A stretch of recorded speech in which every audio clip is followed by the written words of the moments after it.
Well, hello, and thank you for this opportunity to speak to you on a topic that is near and dear to my heart, the concept of trauma-informed care.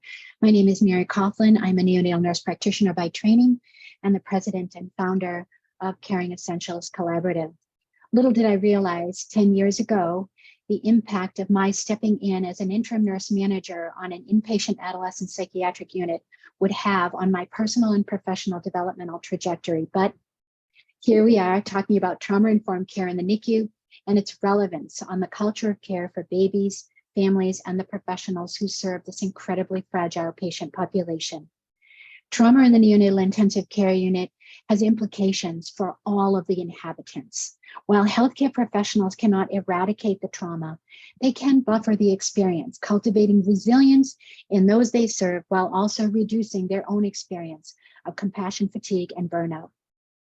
Understanding that whole health begins with mental health is critical to support the health and well-being of all those who find themselves in the challenging world of neonatal intensive care.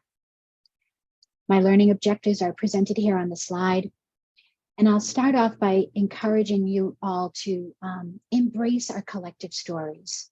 That's the first step that enables healthcare professionals to acknowledge their shared connection with the human experience of trauma. This insight empowers frontline clinicians to advocate, protect, and preserve the sanctity of the baby and family in crisis, while also protecting and preserving their own moral integrity. Being attuned and responsive to the lived experience of others cultivates courage and resilience. And for healthcare professionals, that can even promote post-traumatic growth while also healing the wounds of ourselves as healers. So let's kick off and talk about some definitions. Trauma, by definition, is an emotional response to an event, a series of events, or a set of circumstances that is experienced by the individual as dangerous or life-threatening and has lasting effects on that individual's health and wellness. It's not what anybody else thinks about the situation, but it's their lived experience that impacts them. Trauma is described as the residue that's left over from the exposure to heightened levels of toxic stress. Trauma literally gets under the skin and changes our physiology, our psychology, and no one is immune to the experience of trauma.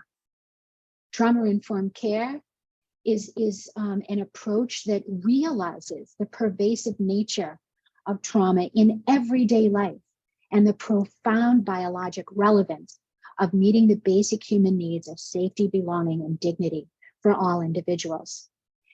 Trauma-informed care recognizes signs and symptoms of trauma in self and others and responds to those signs and symptoms by fully integrating and adopting knowledge and best practices about trauma and healthy human development into policies, procedures, and practices while actively resisting re-traumatization. And that's really about backsliding, right? It's really about embedding this culture into the fiber of that setting, into the fiber of that environment.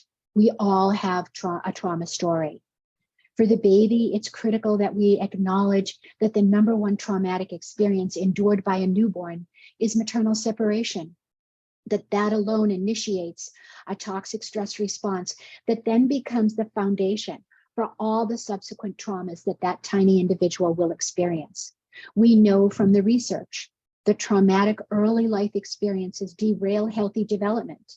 And this derailment includes alterations in brain development, epigenetic modifications, perturbations to immune function, and so much more, that all leave a lasting impression on that individual's physical and emotional health and wellness, while also contributing to a shortened lifespan.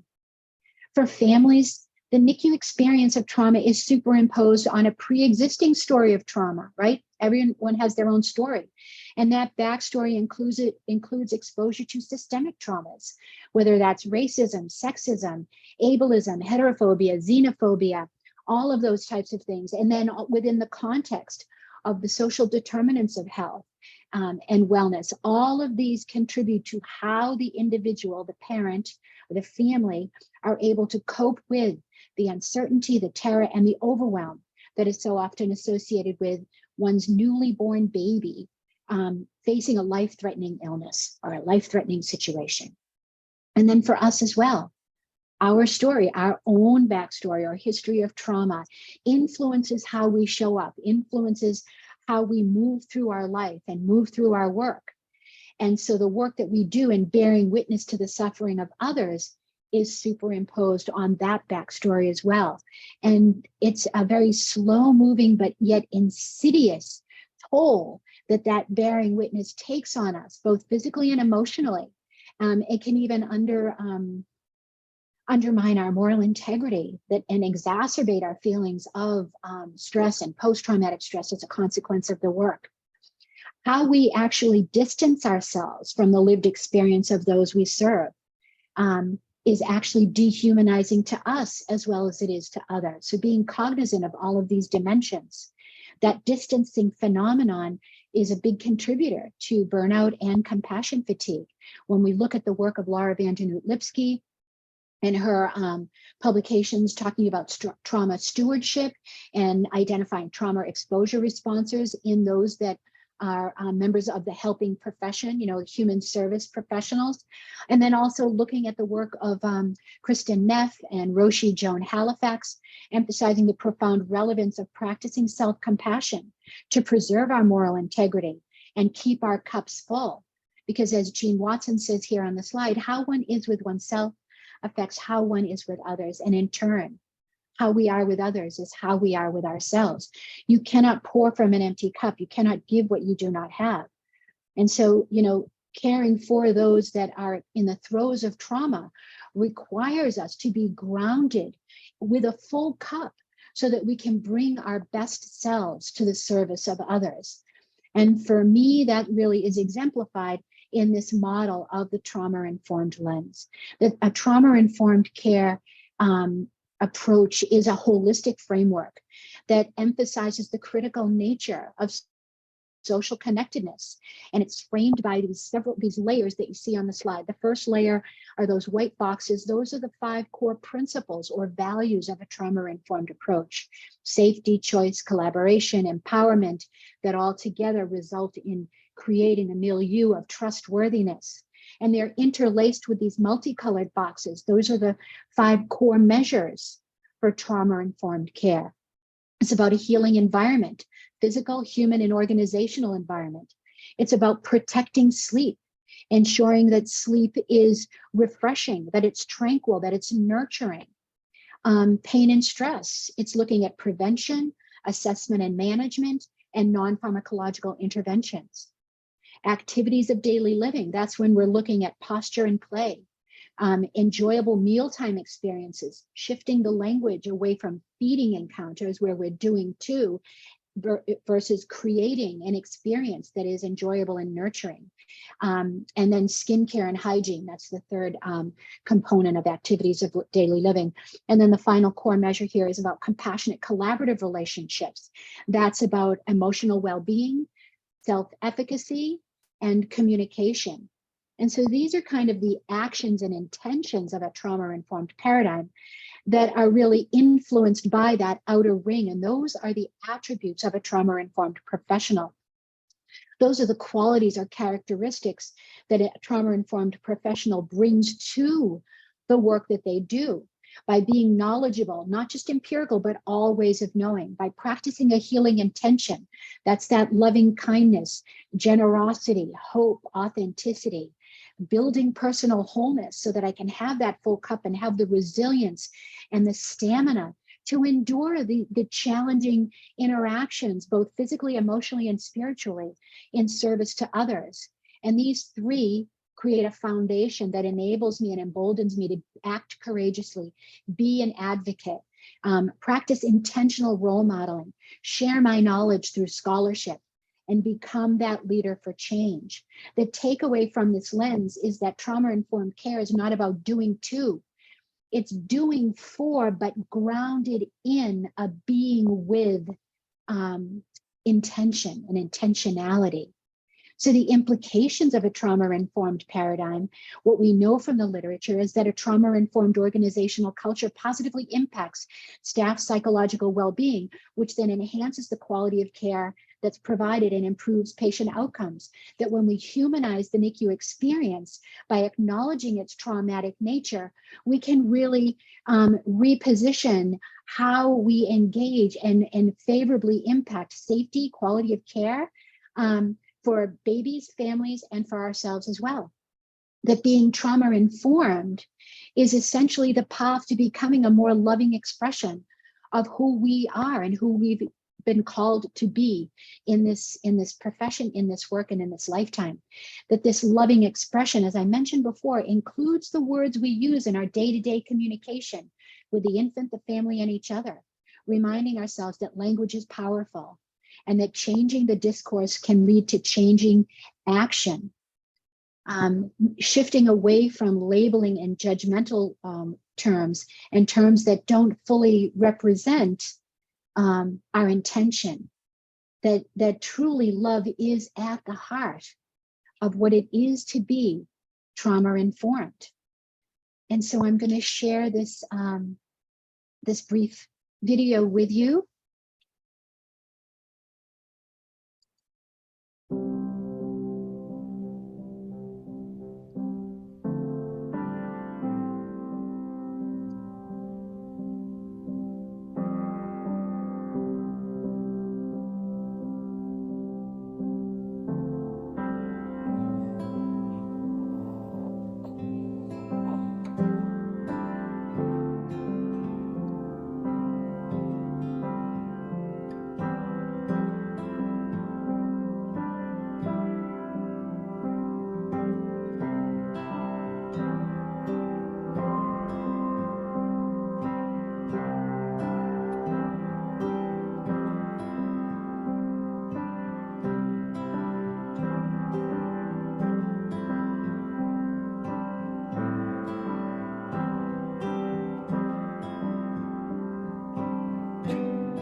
Nothing can prepare you for a NICU experience. That was my little grandson, who was born in February, unexpected NICU admission, and all of the work that I've done thus far in my life to preach and educate and empower folks to adopt a trauma-informed paradigm came into very sharp focus with me during that experience. But a trauma-informed, healing-centered paradigm invites us to be with, as we bear witness to another person's lived experience of trauma. That this being with, however, requires us to step out of our comfort zone, that's, you know, behind policies and procedures that don't really meet the very real and human needs of those that we serve. And that action can feel very scary, but we're invited to practice courageous vulnerability, leaning into that discomfort and creating a sacred space of healing for others and ourselves. Human beings have an amazing capacity to adapt and make a go of things, no matter how difficult. But that should not be the rationale for continuing practices that are roadblocks for babies, for families to fall in love, to feel whole, and to feel seen. And for me, this has a bigger implication, practicing a trauma-informed paradigm.